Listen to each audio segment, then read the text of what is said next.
जन्मदिन का शुभकामनाएं। हमारा हेडमास्टर सोनी साहब ने मेरा को बोला है आप लोगों को आज हिंदी में बात करना है।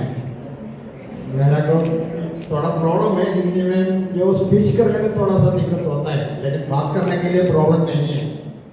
फिर भी हमारा सोनी साहब ने बोला इसलिए तो मेरे को वो सुनना पड़ता है ना, इसलिए मैं आपको थोड़ा सा हिंदी में शुरू कर दिया।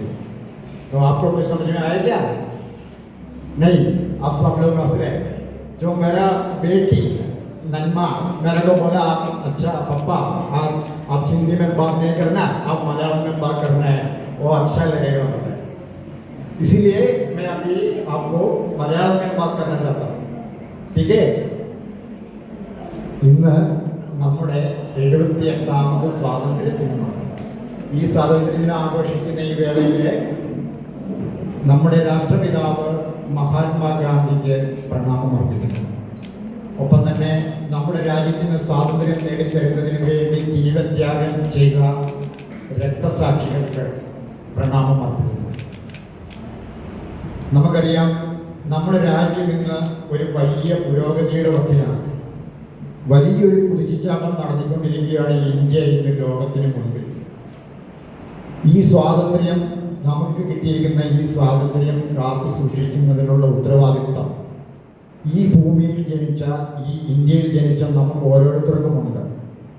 നിങ്ങളാണ് അതിൻ്റെ പ്രതീക്ഷ നൽകുന്നത്. നമ്മുടെ രാജ്യത്തിൻ്റെ പ്രതീക്ഷ എന്ന് പറയുന്നത് നമ്മുടെ യുവത്വത്തിലാണ്. നമുക്ക് സ്വാതന്ത്ര്യം കിട്ടിയെന്ന് പറയുമ്പോൾ 1947 ഓഗസ്റ്റ് 15 ബ്രിട്ടീഷ് അടിമത്വത്തിൽ നിന്ന് മാത്രമാണ് ഇന്ത്യയിലെ ജനങ്ങൾക്ക് സ്വാതന്ത്ര്യം കിട്ടിയത്. ഇപ്പോഴും നമ്മുടെ രാജ്യത്ത് വർത്തമാനകാലത്ത് നമ്മൾ നോക്കിയാൽ നമ്മൾക്ക് കാണാൻ സാധിക്കും, നമ്മുടെ ജനങ്ങൾക്ക് കുറച്ചു പേർക്ക് സ്വാതന്ത്ര്യമുണ്ട്, കുറച്ചു പേർക്ക് അമിത സ്വാതന്ത്ര്യമുണ്ട്, കുറച്ചു പേർക്ക് സ്വാതന്ത്ര്യം ഇനിയും വളരെ ദൂരെയാണ്.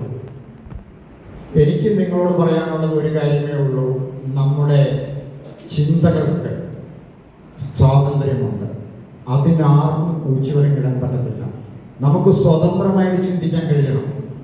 ഒരുവിധ വേലിക്കെട്ടുകളുമില്ലാതെ, ജാതിയോ മതമോ സാമ്പത്തികമോ മറ്റ് വേലിക്കെട്ടുകളൊന്നുമില്ലാതെ സ്വതന്ത്രമായിട്ട് നമുക്ക് ചിന്തിക്കാൻ സാധിക്കണം.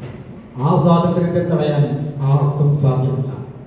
എല്ലാവർക്കും സ്വാതന്ത്ര്യദിന ആശംസകൾ ഒരിക്കൽ കൂടി നേർന്നുകൊണ്ട് ഞാൻ അവസാനിപ്പിക്കുന്നു.